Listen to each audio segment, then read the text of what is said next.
नमस्ते दोस्तों, आपका गोल्ड प्राइस टुडे न्यूज में स्वागत है। और सबसे पहले आप सभी को धनतेरस की शुभकामनाएं।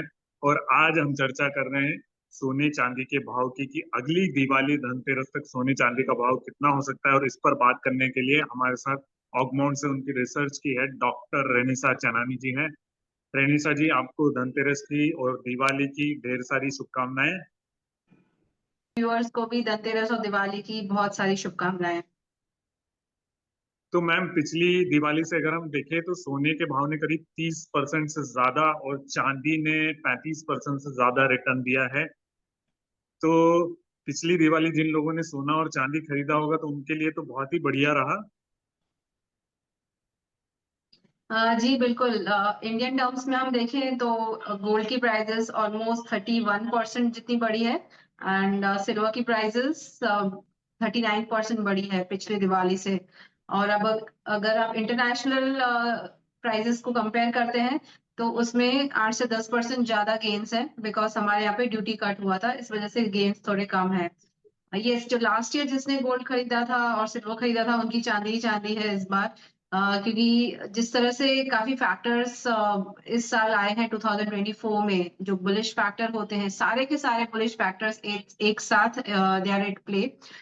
सो सबसे पहला फैक्टर जो रहा है वो है जियोपॉलिटिकल टेंशंस। हमें पता है कि जो मिडिल ईस्ट में इसराइल ईरान के प्रॉब्लम्स चल रहे हैं, रशिया यूक्रेन के इश्यूज चल रहे हैं, इस वजह से बहुत ही safe haven demand gold and silver में देखी गई है। सेकंड था जो इंटरेस्ट रेट कट, जो काफी ग्लोबली काफी कंट्रीज ने स्टार्ट किया इस साल, स्टार्टिंग फ्रॉम फेड, उसके बाद ईसीबी, देन उसके बाद पीपल्स बैंक ऑफ चाइना। ऐसे करके काफी कंट्रीज ने अपना interest rate cut, monetary easing का स्टैंड स्टार्ट किया, तो जो गोल्ड एंड सिल्वर के लिए काफी पॉजिटिव रहा और स्पेकुलेटिव इंटरेस्ट बढ़ा है। एंड जो तीसरा मोस्ट इम्पोर्टेंट फैक्टर था कि ये इलेक्शन ईयर था, जहाँ पे मोर देन 60% पॉपुलेशन जो है वर्ल्ड की इलेक्शन बूथ्स पर गई, पोलिंग किया उन्होंने, इलेक्शन में उन्होंने हिस्सा लिया और लेने वाले हैं। इनफैक्ट जो यूएस का इलेक्शन है 5 नवंबर को है। तो अभी भी एक पॉलिटिकल अनसर्टेनिटी ये बाकी है, जिसकी वजह से हम देख रहे हैं प्राइसेस सपोर्टेड है, न्यू हाईज बना रही है रोज, और एक हफ्ते तक मुझे लगता है ये चलता रहेगा। और बाकी जो अदर फैक्टर्स, सपोर्टिंग फैक्टर्स थे, वो था यूएस के हाई डेट लेवल्स, फिर de dollarisation, central bank buying, physical investment buying. ये सारे फैक्टर्स की वजह से हमने देखा कि इतने अच्छे रिटर्न्स मिले हैं। तो मैम, यहाँ से अगली दिवाली, जैसे इस दिवाली तो देखे हम सराफा मार्केट में अगर आज की बात करें तो वहां पर 82,000 रुपए से ज्यादा 10 ग्राम सोना मिल रहा है और चांदी 1 लाख रुपए से ऊपर मिल रही है। तो अगली दिवाली तक भी इतने ही रिटर्न मिलने की संभावना है या वहां पर कुछ गिरावट आ सकती है? मुझे लगता है एटलीस्ट एक साल तक अगर प्राइस को प्रिडिक्ट करना है तो थोड़ा डिफिकल्ट है, क्योंकि इतने सारे फैक्टर्स नए उभर कर आते हैं, इतनी सारी अनसर्टेनिटीज बनी हुई है। हमें नहीं पता कि जो अभी ईरान इजराइल में वॉर है वो किस स्टेज तक जा सकता है, या फिर उसमें सीज फायर हो जाएगा तो क्या होगा, या फिर और क्या प्रॉब्लम्स, यूएस की डेट लेवल्स कहाँ तक जा सकती है। तो कुछ कुछ फैक्टर्स है जो प्रिडिक्टेबल है, जैसे फेड के इंटरेस्ट रेट्स, बाकी कंट्रीज के भी इंटरेस्ट रेट्स हैं, वो ग्रेजुअली नीचे जाने वाले हैं, हमें पता है, तो ये एक प्रिडिक्टेबल फैक्टर है। जो ग्लोबल अनसर्टेनिटी बनी हुई है वो भी बनी रहेगी। तो जो नोन फैक्टर्स हैं उसकी वजह से मुझे लगता है कि एटलीस्ट यहाँ से 5-6 महीने तक का हम प्रोडिक्शन कर सकते हैं। और मुझे लगता है जो लेवल्स हैं, मैं इतना हाई प्राइसेस तो नहीं देख रही हूँ, 30-40% जो इस साल रिटर्न्स मिले हैं, इतना तो रिटर्न्स नहीं देख रही हूँ। पर एटलीस्ट यहाँ से 15 से 20% जितने रिटर्न्स और भी आ सकते हैं। गोल्ड में मैं एक्सपेक्ट कर रही हूँ कि 3000 तक का लेवल आ सकता है, जो लगभग 85 to 86,000 के आसपास रहेगा इंडियन प्राइसेस में। सिल्वर में मुझे लग रहा है कि हम $38 का लेवल देख सकते हैं, जो इंडियन प्राइसेस में 1,15,000 के आसपास फ्यूचर का प्राइस रहेगा। जो स्पॉट प्राइस उससे 2,000-3,000 रुपए ज्यादा रह सकता है दोनों में। तो मुझे लग रहा है 15 से 20% गेन्स आ सकते हैं अगर आप डिप बाइंग करते हैं इस साल। तो आपको अच्छे रिटर्न्स नेक्स्ट 5-6 मंथ्स में, मतलब यहाँ से अक्षय तृतीया तक भी आप मान के चलें तो ये रिटर्न्स आपको 15 से 20% जितने मिल सकते हैं। मैम, मैं कुछ रिसर्च रिपोर्ट्स पढ़ रहा था, वहां पर सेकेंड हाफ में लोग बोल रहे हैं कि जो दो तीन रिसर्च रिपोर्ट है, जैसे मेटल्स फोकस की भी है और साथ ही एचएसबीसी की भी रिपोर्ट वहां पर मैंने देखी, जिसमें ये लोग कह रहे हैं कि सेकेंड हाफ में वहां पर गिरावट की संभावना है। सोने चांदी के भाव में, तो आप भी ऐसा ही एक्सपेक्ट कर रही हैं या गिरावट पहले ही आ जाएगी? जी मैंने जैसे कहा कि 2025 के सेकेंड हाफ में क्या होगा वो हमें किसी को नहीं पता, तो बहुत ही डिफिकल्ट है ये कहना। मैं कुछ भी तुक्का लगा सकती हूँ बट वो मैं कहना नहीं चाहती। सी मैं एटलीस्ट यहाँ से 5-6 महीने तक का व्यू बना के बैठी हूँ। मुझे जो लग रहा है, मैंने आपको लेवल्स बताया, 3000 लेवल गोल्ड में दिख रहा है और $38 सिल्वर में दिख रहा है। बट मैं एडवाइस ये कर रही हूँ, करंट प्राइसेस पे आपको ज्यादा लमसम बाइंग नहीं करना चाहिए। जो धनतेरस दिवाली पे लमसम बाइंग करते हैं, तो मैं एडवाइस करूंगी आप थोड़ा बहुत ऑस्पिशियस टोकन अमाउंट छोटी क्वांटिटी में बाय कीजिए धनतेरस दिवाली पर। बट थोड़ा वेट कीजिए 1 महीने का। मुझे लगता है यूएस के इलेक्शंस खत्म हो जाएंगे तो थोड़ा पॉलिटिकल अनसर्टेनिटी चली जाएगी, और जब ईयर एंडिंग भी आएगा, थोड़ा प्रॉफिट बुकिंग आएगा, तो नवंबर एंडिंग या दिसंबर में मुझे लग रहा है यहाँ से हम थोड़ा करेक्शन देख सकते हैं प्राइजेस में। तो वहां पे आपको बाइंग करना चाहिए, जो लमसम बाइंग कहते हैं। वो लेवल्स अच्छी रहेगी जहाँ पे आपको ज्यादा रिटर्न्स मिलेंगे। तो करंट प्राइसेस पे मैं एडवाइस नहीं करूंगी आपको बहुत ज्यादा बाइंग करने के लिए, थोड़ा वेट करना चाहिए। यहाँ से 5 to 6% करेक्शन मैं देख रही हूँ प्राइसेस में in next 1 month. Ma'am, US election है, जैसे हम नवंबर की बात कर रहे हैं वहां पर, और 5 नवंबर को यूएस इलेक्शन, 7 नवंबर को फेडरल रिजर्व की बैठक।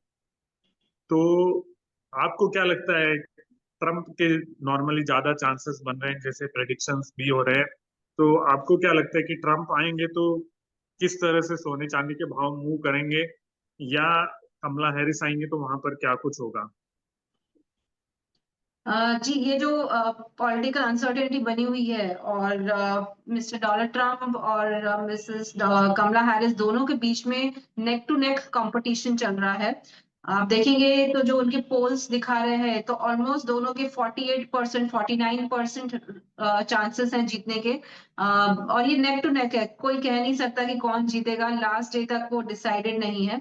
बट ये कह सकते हैं कि अगर मिस्टर डोनाल्ड ट्रम्प आते हैं तो उनकी जो टैक्स पॉलिसीज है या टैरिफ्स है, या फिर उनका जो स्टांस है चाइना के ऊपर या ओवरऑल मैक्रो इकोनॉमिक्स पर, उससे लगता है कि गोल्ड थोड़ा ज्यादा पॉजिटिव रहेगा, गोल्ड को ज्यादा सपोर्ट मिलेगा। और मुझे लगता है डॉलर इंडेक्स थोड़ा नीचे जाना चाहिए।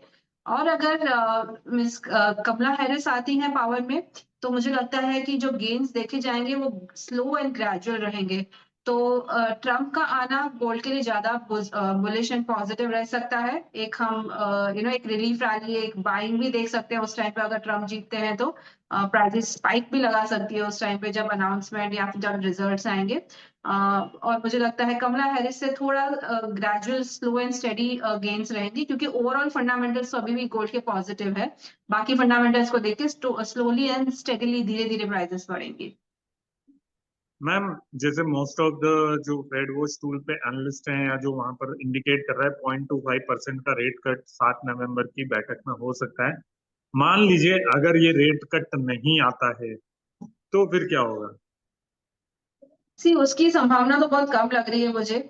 इनफैक्ट अगर फर्स्ट वीक ऑफ नवंबर में जब नॉन फार्म पेरोल के नंबर्स आएंगे और अगर वो नंबर्स अच्छे नहीं आए, तो शायद ये भी एक्सपेक्टेशन बढ़ जाएगी कि 50 बेसिस पॉइंट रेट कट आए, क्योंकि काफी इश्यूज हैं यूएस में। उनकी डेट लेवल्स के इतने इश्यूज हैं, उनका जो डेट लेवल है $36 ट्रिलियन, उसको सर्विस करने के लिए हर महीने हर साल जो $1 ट्रिलियन का इंटरेस्ट पे कर रहे हैं। इन्फ्लेशन अभी भी इतना काबू में नहीं है, ग्रोथ के थोड़े बहुत कंसर्न्स है, तो मुझे नहीं लगता है कि इंटरेस्ट रेट यहीं स्टेबल रहेगा।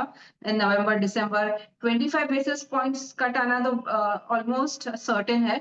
इनफैक्ट ये 50 बेसिस पॉइंट्स भी जा सकता है अगर इकोनॉमिक नंबर्स अच्छे नहीं आते हैं तो ये सब 25 बेसिस पॉइंट्स ऑलरेडी प्राइसेस में डिस्काउंटेड है।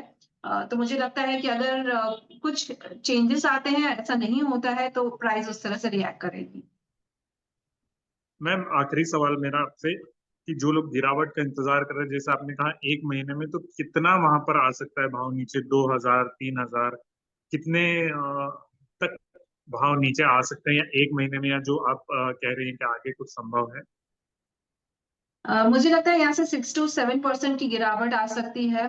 जो रिट्रेसमेंट लेवल्स हैं, मुझे लगता है गोल्ड $2,500 के आसपास, 2500 से 2550 के आसपास एक बेस बना सकता है, वहां तक प्रॉफिट बुकिंग आ सकती है। जो इंडियन लेवल्स में लगभग 72,000 to 73,000 के आसपास की लेवल्स रहेगी।